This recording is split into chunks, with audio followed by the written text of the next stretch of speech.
Hello, and welcome to the virtual Mountainville Native American Festival. My name is Alex Benitez. I'm the director at Mountainville Archaeological Park. Thank you for joining us this evening. Today, we have a really special guest, Philip Sullivan, who is with the Chickasaw Multimedia, senior producer, and we're going to talk about a film he recently produced. We also have our very own Rebecca Johnson, from UA Museums, communication specialist. And we hope that y'all have had a chance to view the excellent documentary that is the first in a series produced by the Chickasaw Nation Films called First Encounter. And so let's sort of jump right into that. And maybe, Philip, if you can just give us a brief history of, and I'm curious to hear the history of Chickasaw Nation Films and, Chickasaw Nation Productions. And I believe that's the proper yes. name. Yeah, so, how the Heritage Series came about is I've started working there about 10 years ago. And they had one film under their belt already of Pearl, which is an excellent movie. If you haven't seen it, go see it. But what they wanted to do was tell their history and culture visually through this medium of movies and documentaries and short documentaries and things like that. And so they came together there. We work closely with their history and culture department and the rest of the Chickasaw Nation. And they found out that they had a lot of stories to tell. And so through that list, we kind of broke them up into longer movie type pieces, into shorter documentary kind of pieces. And from that umbrella, we just said, you know, we need to make this into an ongoing series so that we can get these stories out. And that's where the Heritage Series came about. Excellent. Rebecca, do you have a question for Well, and I was curious a little bit about your background. You directed First Encounter, and so I was curious what got you into working in film or production or even documentaries. How did you get to where you were directing a documentary? Right. Well, I'll give you the end of the story first. How I got into directing a documentary was the Chickasaw Nation was gracious enough to say, hey, would you like to direct a documentary? Because I came from a background of doing videos for church. And so I filmed a lot and did a lot of videos for their backgrounds and for their announcements and things like that. And I was a youth minister for a while, so we made a ton of silly videos. And so through that, I got hired on with another company that I did all their in-house productions, and then end up coming to work for the Chickasaw Nation. I was just blessed to be able to direct this project and just kind of get my feet wet in it. And they, like I said, they were gracious enough to let me do it and stumble my way through it and make mistakes, but and have a lot of fun in the process. So did they did they come to you specifically with the idea of First Encounter, and did they pitch it to you, or did you hear about it and say, hey, I want to do that? How did you get involved in First Encounter? Well, kind of like when I was talking about the Heritage Series, of us having a list of all these projects that we were wanting to do, we decided, you know, the best place to start is the beginning. And so we wanted to tell the story of our first encounter with Europeans, and that just happened to be Hernando de Soto. And so from this first encounter, if you will, that's where we started. And we said, we got to tell this story first and tell who we are and how we, you know, protected our own and defeated de Soto. Because a lot that you hear in schools, if you're going through history, you only hear the Eurocentric view of history. You don't hear the Native American view of it. And so we really wanted to tell the Native American, the Chickasaw view of history of what really happened. Well, Philip, that's that kind of answer my first question, and I think that's kind of an important reason for, you know, the existence of the production company sort of in general is to have ownership over that perspective on history, which if folks haven't had a chance to see it, the video is available, the documentary is available on our through the festival website, and certainly through Chickasaw Films as well. And it's very well done, and certainly you know, it's a it's a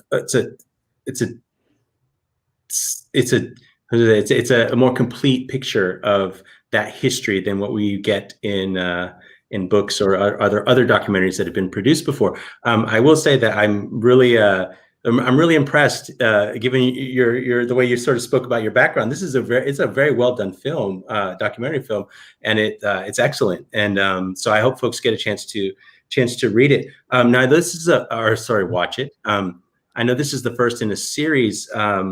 And can you tell us a little bit about what's coming up in the next versions of this or next editions? Sure. And some of them are still up in the air because of the situation that's going on with 2020. Good old COVID has got us kind of postponed on a lot of things. But what we like to do is mirror.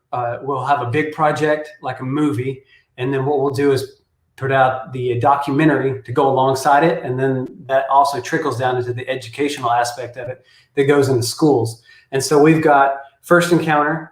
And then we kind of jumped because we wanted to make the movie of Teata. That's Teata Thompson Fisher. And if you haven't heard of her, you need to look her up. She's an amazing storyteller, been all around the world sharing her culture and history through stories. And so we did the movie of Teata and the documentary of Teata and put that out.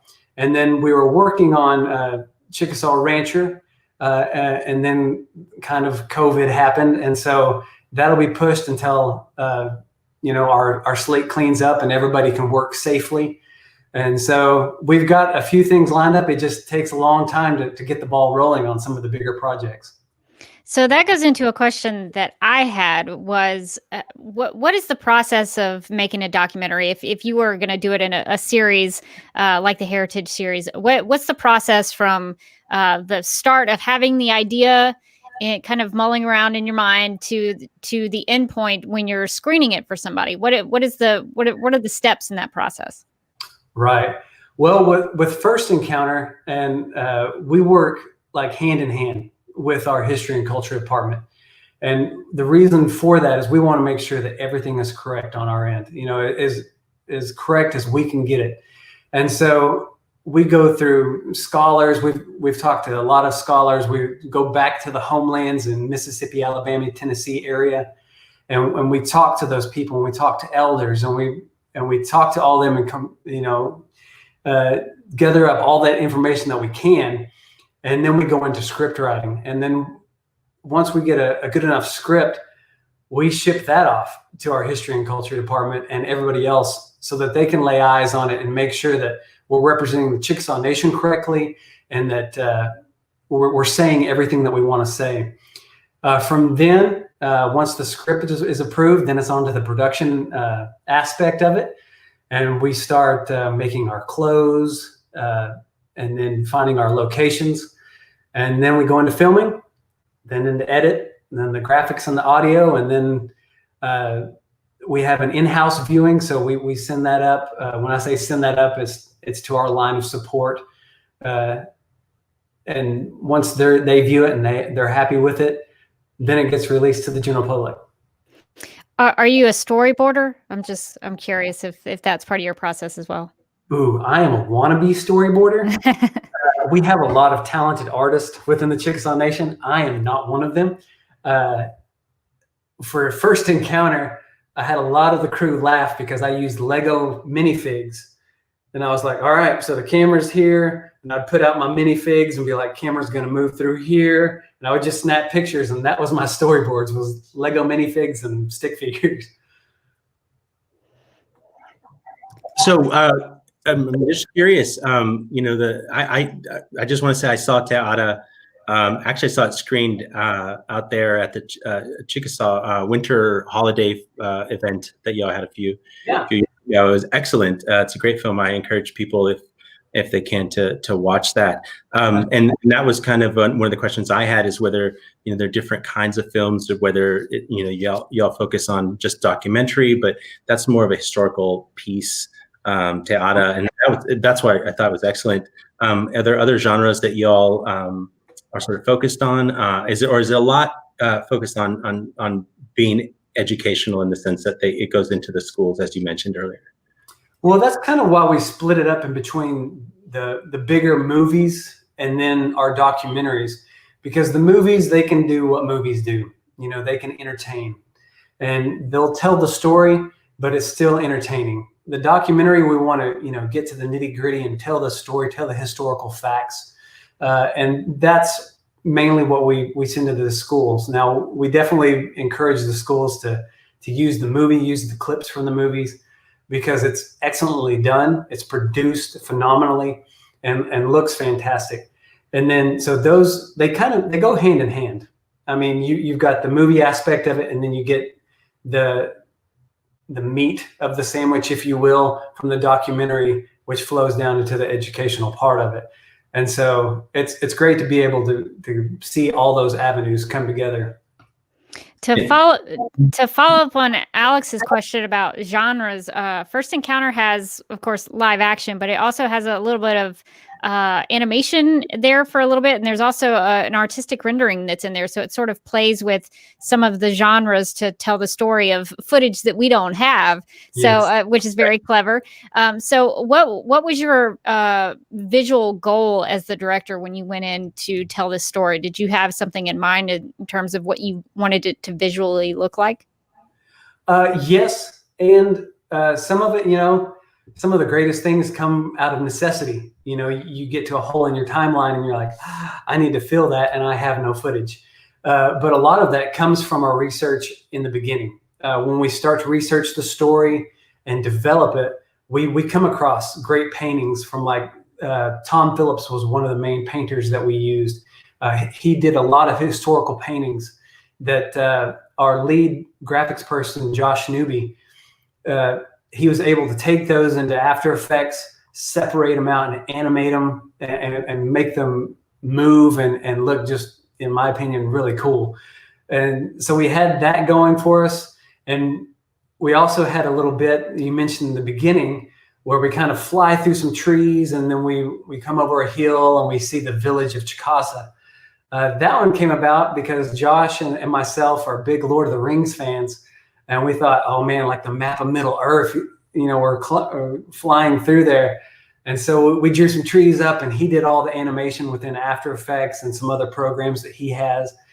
And so it was a lot of fun being able to do that, but it was very handy being able to go through and say, okay, we've got animation to cover this part. We've got maybe this hole or this problematic part that we talk about here that we have no footage for or no way of shooting. Can we find a historical painting or a representation to cover that? And that's where some of that came from, is we needed to cover some areas that there's no way that we could have shot. Oh, that's excellent. Real quick, you know, I'm really interested, going back to this idea of the production company, you know, being part of the Chickasaw Nation. And does the funding largely come from the tribal community or from the nation itself? And it seems like y'all have quite a few projects kind of going on, and just curious as to whether that's how most of the projects are funded. Right. Well, I mean, I'm in the Department of Communications, and so, you know, that we budgeted out, like I said, in the strategic planning before, when we start in on a project. If we know, hey, in 2021 we're going to start this project, we have people that are much smarter than I am that say, okay, here's your budget for this film or for this project. Here's your set goal. Let's try to stay within that goal, you know. And, you know, you can't give enough props to Governor Bill Anatubby. He's a great leader, and what he's done with the Chickasaw Nation to allow us to be able to do these documentaries and movies and things that we do is just phenomenal. So I can't thank him enough. Yeah, speaking of funding, which is usually a big problem for a lot of productions, they have to stay on budget and they have to make sure that they have enough money to do everything that they want to do. So I'm always curious. I love stories of, like, you know, old Hollywood. Like there's stories of Jaws when Steven Spielberg was making that, and something would happen with the shark and everything was falling apart and it took a long time for them to do. So I'm always fascinated by stories of a problem, a challenge came up in production and how they fixed it. So I was curious, Philip, if you all had a challenge that happened that you encountered. I hate to say encountered because it's sort of a pun to what we're talking about. But if you encountered a challenge on the production for First Encounter, and how did you overcome that challenge? Oh, we had so many challenges. Loincloths were one of our big challenges. Having actors run through a field, wearing moccasins and leather loincloths. We would bust seams, or we'd watch our dailies and be like, oh man, you can kind of maybe see some underwear. We're going to have to take that out. And so that was one of our small challenges, was just trying to get that in and make sure it looks good. And, loincloths aren't falling off. And so that was a lot of fun, going through those challenges. Another big challenge was we built a village. We built a full, a 5-hut village plus a corn crib. And all of our main battle takes place there. And then in the end, I don't want to give away the ending, but the battle ends with the village burning down. Now, with our budget saying stay within this budget, and then they asked me, wait, you want to build a village just to burn it down? And so I had to explain, yes, we were going to burn one, but we're going to put it out and save the building, but we're going to put the rest in CG. And so the rest of the fire that you see, that was our graphics team putting that all in, making it look like the village burned down. And now we're able to reuse that village for lots of other productions and festivals and things like that. But that was one of the big hurdles, was pitching that idea to finance, of saying, yeah, this is what happened in the battle. It kind of got burned down. We need to build a village for that. Well, so one question, this may be a personal question. How could someone get involved if they wanted to be a part of these films? Hint, from Rebecca, an extra or part of the production process. Do you all have opportunities for community members or others to be involved? Absolutely, yeah. If you go to the link that you had below, I don't know if you can throw that back up for Chickasaw Films. That has a talent form on it. So if you would like to, if you're into VO work, or if you want to be a background extra, or if you want to try out for our lead part, you can go through there. You have to fill out a little form that kind of gives your information, where you're located, kind of your schedule. Once we go into a production, we know what our schedule will be. So we like to see what other people's schedule will be, but just some general information. And then once we start that process of finding talent, that's the main pull that we hit, is from that, I hate to call it a talent search, but talent database that people come in and fill out. So absolutely, yeah, we recruit anywhere and everywhere. Oh, that's very interesting. It sounds like you will be taking voiceover work. I'll submit something for that, so that's good to know. And speaking of voiceovers, you had a very famous narrator for First Encounter. Yes. I mostly know Edward Herman from the 80s comedy film Overboard, but he's been in a ton of stuff. He passed away not too long ago. But so what was the process like of getting him involved? Because his narration is wonderful. Yeah. Yes. Well, that was a fun process, because we had the script and we knew that it was going to be very, very VO heavy. That was going to carry the whole film. And so we just kind of sat around and dreamed of, man, who would we love to get to be the voice of First Encounter? And we doled out a lot of ideas, and Edward Herman came up, and we were kind of scratching our head. We were like, can we get Edward Herman? Is this even possible? And so we pitched the idea of getting Edward Herman, because I'm a big fan of Lost Boys. I don't know if you watched that 80s film. And so I was like, yeah, he's the dad on Lost Boys. We got to get him. And so they pitched it, and sure enough, he said yes. And I tell you, he was the sweetest guy. I got to sit on the VO recording and kind of direct him on on how to pronounce some of the Chickasaw names and terms, and just kind of, hey, Edward, can you put some more gravitas on this part right here? Let's make this part more subtle. And he was, I mean, he's an absolute dream to work with. He was super professional, and I can't say enough good things about him. So did he actually come to your production facilities where you all are, or did because I know sometimes they do it through Skype these days. Yep. So was it something that where he came to you all, or you had to go to him? I wished I would have geeked out and had him sign something, but he was in another studio, and they remoted in, and we just had him on a TV, and we could see each other and talk to each other, and we did it through that. That's the great thing about voiceover work is you can be wearing your pajamas, you can be anywhere you want to. So yeah, that's the great thing about that. One of the things that I was interested in is that First Encounter has won some awards. So how did that come about? That did you enter yourselves into festivals? How did the award and recognition happen for First Encounter? Yeah, that one just kind of came out of nowhere, really, because we had the film done. We'd showed it a few times and done some talks over it, and it was at our cultural center.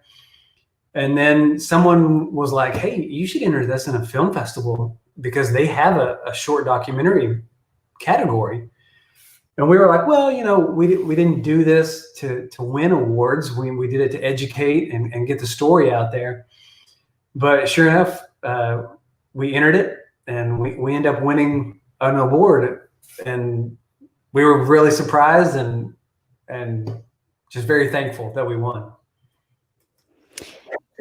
Yeah, well, I think it's well deserved. It's visually great. The voiceover is good, and the music also I think maybe should be mentioned because Ingenuity, members of Ingenuity, scored it. So I was curious about the process of because music is very important to any kind of documentary or even just a film of any genre. So Absolutely. what was the process like of talking about the music and how you were going to involve that in First Encounter? Yeah, we have a phenomenal audio department here with Chickasaw Nation, and that's headed up by Jeff Carpenter. He is the founding member of Ingenuity, like you said, and him and Brad Clonch, the other founding member of Ingenuity.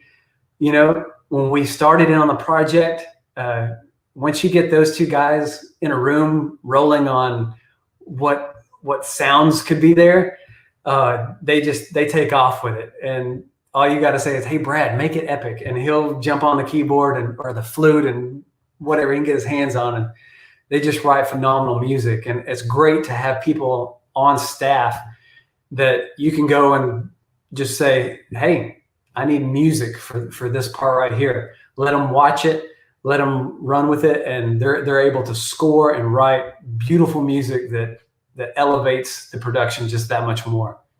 And I think I saw Brad in there. Was he an actor as well? Well, when I said that we take everybody on the talent, we all got to have a cameo because we needed Spaniards and other people. So we all got to make a little cameo in there. Yeah, Brad was in there. I got to die in it. I believe Jeff was in it. We all got to dress up as a Spaniard. It was a lot of fun. And I guess that's something that we didn't really talk about earlier was the process of casting people. How did you find the actor who played De Soto, for instance, or anybody else in the cast? What was did they all fill out the talent thing on the website, or did you actually have a casting call for that? Well, kind of both. And our casting call for the first one, for First Encounter, was actually, we have a great team down at our cultural center down in Sulphur.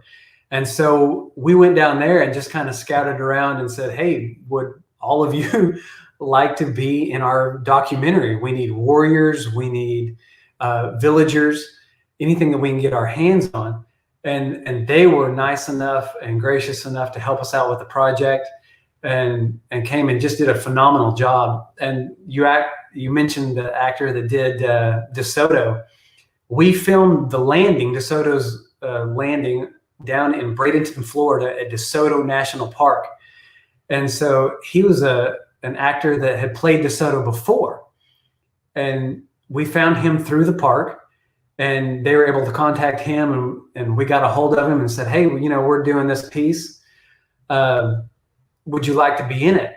And he had some hesitations at first because like we talked about the Eurocentric view, DeSoto National Park down in Bradenton, Florida, and nothing against this, they have parades that celebrate Hernando de Soto as a great conquistador and a conqueror that came in. And then here's Chickasaw Nation coming and saying, hey, yeah, we want to do a production where De Soto gets defeated by the Chickasaws and basically run out. And so that was a fun sell, and the park was all for it. They're a great staff. If you ever are in Bradenton, Florida, go to DeSoto National Park and hit them up. They're great people. It's a great park and beautiful. But that actor came from Florida, and he was gracious enough to come up to Oklahoma, film all the scenes in Florida, and then fly up to Oklahoma and spend a couple of weeks with us filming here. Okay, so I have a couple more nerdy technical questions, just because I'm with a documentary filmmaker, so I might as well take my chance while I've got it. So cameras, could we talk about some of the technical side of how you actually physically shot the documentary? What kind of equipment did you use, and did you have any challenges with the equipment, or was it something that you found that you learned some things through that process to go into the next production? Oh, yes, we definitely learned a lot. This was back when, if you've ever heard of a camera company called Red, they're huge now. They make great production cameras. This was when their company was first starting out, and so they had the Red 1. And we've been eyeing that camera for a long time, and we knew we couldn't buy one, so we needed to rent one. So we rented a Red 1, and took it to Florida and took it all around parts of Oklahoma. So that was our main camera, was the Red 1. To accompany that, and when I say our edit team and our graphics team are phenomenal, this is how phenomenal they are. The footage that accompanies the Red, which is a large format camera, is the DSLR, the Canon 5D Mark II, the Canon 7D, and the GoPros, and they were able to match that footage beautifully. And so all three of those formats are what you see on First Encounter. Yeah, I could tell there was a little bit of a different camera that was used for different shots, but that's really interesting about the Red. In terms of the editing, sorry, these are so nerdy questions. So, do you have just one editor on that, or do you have? Because I would assume you had a lot of footage. So, did you have multiple people helping edit, or was it just something where you and an editor got in the bay and started cutting it? How was the editing process? Well, when we started editing it, we had one editor at the time, and that was Angie Goldsby. She did a phenomenal job. And how we kind of broke that up is we kind of broke First Encounter up into scenes. We had Florida, and then we had Village, and then we had, a Sulphur, and we would name it by location. And what I would do is go in, and I had, I'm pretty old school, so I had my yellow tablet that I was writing notes on. And so I would go through and watch and be like, okay, clip A1007, we're going to take from 35 seconds up to 1:20. And write that down on my tab. And then I'd go hand that to her, and she would ingest that. By the end, when we were running out of footage, it was like, okay, go and dig back through Florida, and let's see if we've got some feet walking through brush, or let's see if we've got this. And so how we started was just on paper, just kind of scrubbing through footage, being like, okay, we need that. But to answer your question, yeah, I would work separately, and then we would come together, and I would sit on her couch for long hours saying, yeah, we need that. Okay, that goes here. That goes in part 3, which was the attack. We need that down there, so let's put that further down the timeline. Okay, that goes in the front. And it was fun. It was a very educational process, because now we can, we use, when we edited that, we were still on a Final Cut platform, if I can talk. Now we're all Adobe Premiere, and through Adobe, we can go through and make notes on the metadata and all that other good stuff. And so it's a little bit more streamlined. Yeah, I used to be hardcore Final Cut Pro, and then I had access to Adobe Premiere Pro CC, and I will never go back. Yep. So I can understand that, because I've always heard that the second part of the storytelling happens in the edit bay. So so did anything change while you were in the edit from your initial vision, and then you decided to do something a little differently in the edit process? Yeah, a lot of our, I would say the pacing of the story changed a whole lot, because there were some long, maybe jib shots, or we had a track and dolly set up that was a longer shot, and those just felt way too slow for how we were going along the story. And so Angie had a great editing sense, or has a great editing sense, and she was able to say, yeah, let's cut those a little bit quicker, and so we can get through this to get to the crux, over here. And so that was a big learning curve through that. Is, well, we've got this big long shot. Well, we do, but it doesn't work. So we're going to have to try something else. And I also had a question about the wardrobe and some of the design of the I guess tattoos, or they refer to as tattoos, those kinds of things with the warriors. So so what kind of research went into that? What was the wardrobe process like for First Encounter? So that one was another one that we relied on history and culture department heavily on, saying, hey, what would they have worn, in everyday life, just around the village in this time period? And then we would go and they were gracious enough. I know I say gracious a lot, but we were very thankful that they were able to show us examples, kind of give us a color palette of, this is what they had on hand. So this is what they could produce. A lot of what they were wearing were skins, what they could hunt. And so they were able to help us out, and having that living village down at the cultural center is a huge resource, because we were able to go down there and say, okay, we need this aspect of the living village in our production. And we were able to recreate that. And so we spent a lot of time dyeing and stretching leather and staining it the right colors and things of that nature for the wardrobe. And then for the paint and the tattoos, that also came from research from history and culture, of them saying, they adorn themselves. And they each had their specific identity, just like we do today. We have our own style, and so did they back then. And so we can give them each a different style, a uniqueness. And then when they went to war, they wanted to intimidate. They were there for business, and so we did the full war paint, and they were not being gracious enough to show us examples of that, of also Tom Phillips paintings of representations of what they thought that would have looked like back in those times. And so we based it off those a lot. And speaking of history and research, documentaries are the format, the genre utilizes interviews and people who will add to that history and sort of explain the history. So how did you decide on who you were going to reach out to and feature in the documentary to tell the story? Well, that's another great aspect of having a history and culture and research department, because once we go into that part of it, we ask the questions, where did you find this research? Who did you get this from? And they can either point us to a text, a book like the De Soto Chronicles that we used a lot when scripting, or they can point us to a person. Like out in Homelands, we talked to Brad Lieb.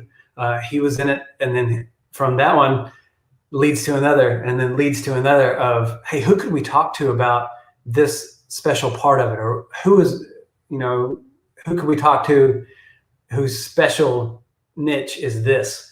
And it's kind of fun 7 degrees of Kevin Bacon, if you will, because you start in on history professors, and they know other history professors, and then they know authors, and then they know somebody else who's an archaeologist who is on, has dug up one of those sites. And so it's great being able to network with all of those intelligent people to be able to do something like this. And it's great to be able to put them all on screen together. And then we also had a few come from when we reached out to De Soto National Park down in Bradenton. We were able to say, hey, we're doing this project. And through talks with them and their expertise on what they do every day at the park, we were able to put some of them in. And then a lot of our people down in our history and culture department, and through our culture down at Sulphur at our cultural center, they're a great resource to be able to say, hey, would you want to talk about that on screen? And everybody loves having a camera point in their face. And some of them were like, I'll let so-and-so talk about this. But they were nice enough to have a lot of people that are way smarter than I am be able to come in and talk and to educate. Well, Philip, I have one final question for you here. I'm curious, is there any chance that we'll see a film coming up that might include a little older history, that might include some, maybe perhaps Mississippian or Mountainville histories in there? Ooh, I hope so. We've got a couple on the docket that tells the full history of the Chickasaw Nation from the very beginning to where we are now. Like I said, with the way 2020 is going, I'm not for sure when we'll start back up on those, but we've definitely got one in the works that I think you'll like, and we'll definitely send it your way once we're done with it. Well, that leads me to another question. Coming out to Mountainville, what are your thoughts about Mountainville and I guess mountain sites in general, if you've been to other mountain sites? Oh yeah, absolutely. So when I'm not directing, I get to go behind the camera or do the interviewing, and it's a lot of fun. And we've been out to Mountainville several times. I also play with the band Ingenuity. I'm blessed to be able to play bass for them. And so we've played out there several times, and it's always great. Mountainville is a very special place. You guys are very lucky to have that right there in your backyard. I wish we had a place like Mountainville close. But no, it's great. It's absolutely beautiful. I love playing there. All the people are super nice. The museum is great. But yeah, we've been all up and down the Natchez Trace to Far Mounds, Bynum Mounds, Owl Creek Mounds. And, it's great being able to see the history and culture alive and thriving out in the homelands. And speaking of traveling, I know you tour with Ingenuity, but did you do anything with First Encounter or any of these documentary films? Did you take it around the country? Do you all do anything like that, or do you provide schools with that material? Well, are you talking about filming around the country or taking it to? If you use it for educational purposes, how do you distribute that once you're finished with the films? Okay. Well, the Chickasaw Nation has an education department, and so my specialty is making the film, and I leave the education up to them. And so it was great to be able to put the film together and know that our education department has got that handled. But I know that I don't know the number of schools, but there have been several schools around Oklahoma. And then I know that First Encounter, when it aired out in Tupelo, I'm not for sure if they sent the educational packages as well.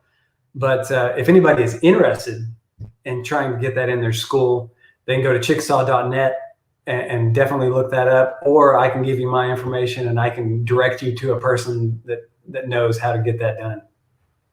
I have one more nerdy question, and then I think we have a final question. So we talked a little bit about the cameras that you used and some of the technical things, are there, because I'm always looking at new toys that I can maybe play around with cameras and different things. So are there any technical things that you want to employ for a next production, like any kind of camera or equipment that you talked about the red camera? Is there anything that you're sort of eyeing on that's like that next toy that you want to play with? Well, what's great about technology is, especially in the camera department, is it gets smaller, lighter, and a better picture. So the red one that we had, we're hauling around this. It wasn't huge. I mean, it wasn't like the old film cameras or the Betamax cameras, for news, but it was heavy, and we had a good set of sticks or tripod to go with it. And so, man, hauling that around Florida and through Davis, walking through the woods to get it to where we need, it was heavy.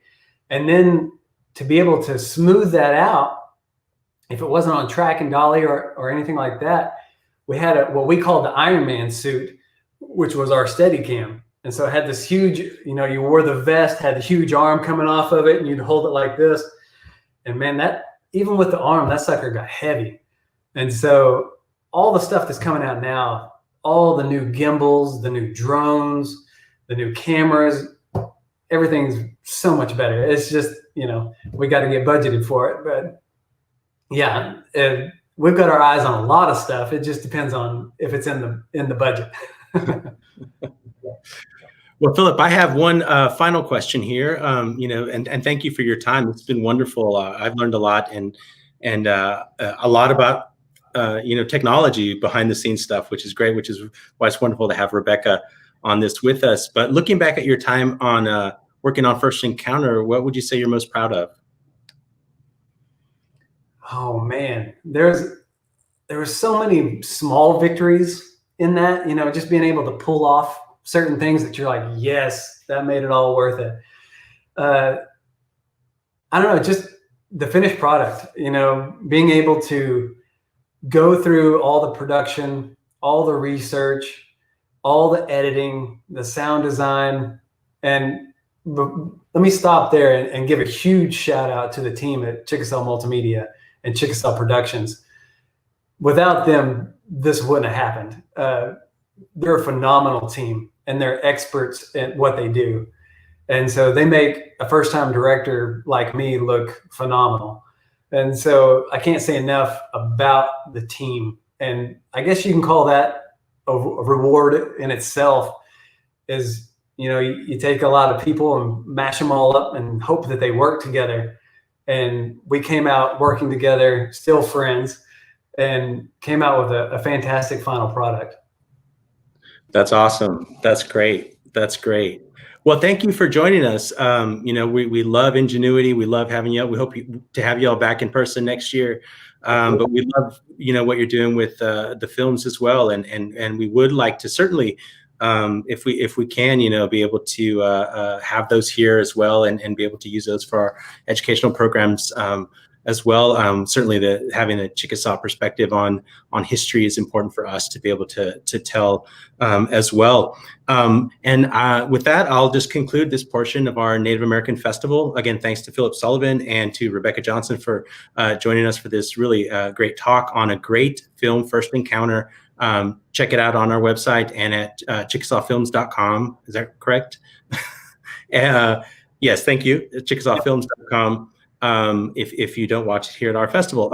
I also want to thank our sponsors, Mountainville Telephone Company, the Bank of Mountainville, EBSCO Industries, and the Alabama Bicentennial Commission for their contributions to this year's festival and many festivals, past festivals.